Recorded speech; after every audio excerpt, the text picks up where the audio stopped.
Hello! I am Ben Pick, and thank you for joining me in Writing to Run, where I give questionable running advice through writing metaphors.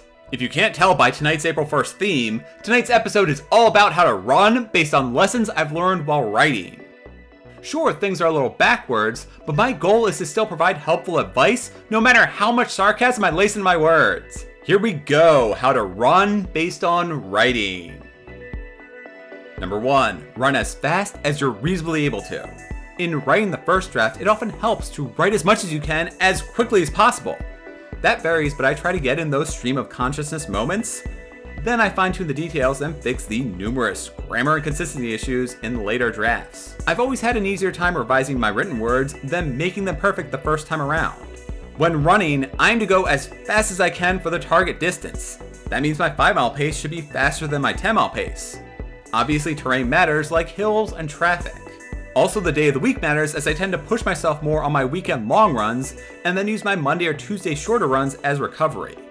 In this way, my speeds level out to be fairly consistent in terms of minutes per mile. I like that consistency while I still push my body to run as fast as I can without hurting myself. Number 2, stretch. Before I start writing, I read what I finished last time. This gets me back into thinking in my own writing voice and reminds me how I want to pick things up. This can also point out when a transition is needed if I stopped at a chapter or segment break. Likewise, before going on a run, be sure to stretch.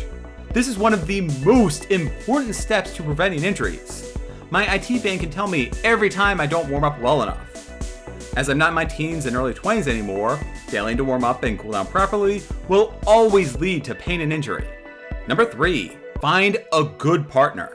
A solid support group of beta readers and critique partners who align with your writing goals will boost your stories considerably.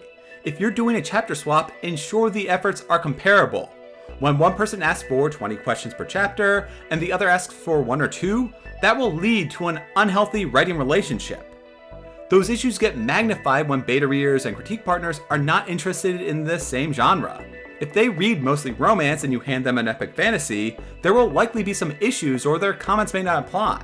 There are exceptions, but I've had a lot of less than helpful help from those not interested in my genre. In a similar manner, running buddies push us to be better, whether that is running faster or for a longer period. But don't run with someone who will trip you. If your running partner is too busy staring at the person working the camera or they don't want to run, that will hold you back.